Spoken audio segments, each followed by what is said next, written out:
D'autres chrétiens nous disent non, non, non, non, Jésus est venu nous sauver du péché d'Adam et Ève. Vous oubliez que pour avoir goûté au fruit défendu selon la Bible, Dieu a dit à la femme, parce que tu as écouté la voix du serpent, c'est-à-dire le Satan, tu enfanteras avec douleur. Est-ce que depuis que les femmes chrétiennes ont crié en Jésus, ont-elles cessé d'enfanter avec douleur? Jamais. Non. Donc l'embargo de Dieu continue? Non. Ça, ce n'est pas Dieu.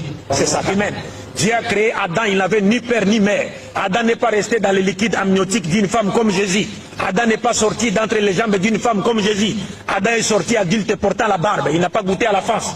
Ève est née, elle n'avait pas de mère. Mais Adam était considéré comme étant son père parce qu'elle a été tirée de son côté à l'exemple de la mère A et B. Et nous qui naissons selon la loi commune avec des pères et des mères, et Jésus qui est né sans père et avait une mère. Mais cette naissance ne fait pas de lui un Dieu, sinon Adam serait plus Dieu que Jésus parce qu'il n'avait ni père ni mère. Et également Melchisédek.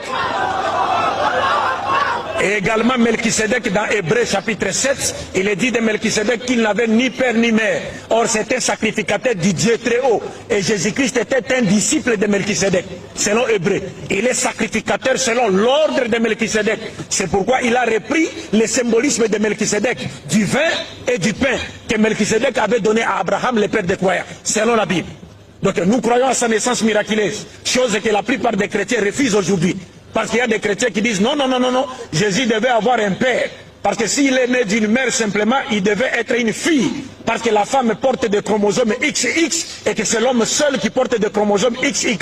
Mais nous disons que Jésus est né sans père et avait une mère parce qu'il est né par la puissance de la parole créatrice de Dieu. Proverbe, psaume chapitre 33, verset 6,9, Dieu dit, quand il veut faire quelque chose, il suffit qu'il dise soit et c'est. Et le Coran nous dit, donc nous croyons en cela.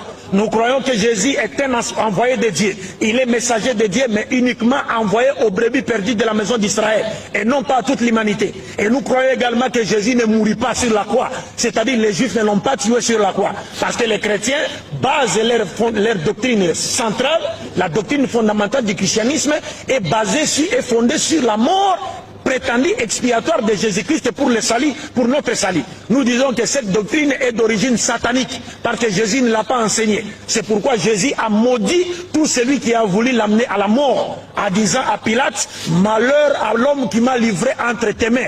Il serait mieux qu'il ne soit pas né car il a commis un plus grand péché. Comment voulez-vous qu'un acte que le Christ lui-même qualifie de plus grand péché puisse être salvateur pour l'humanité?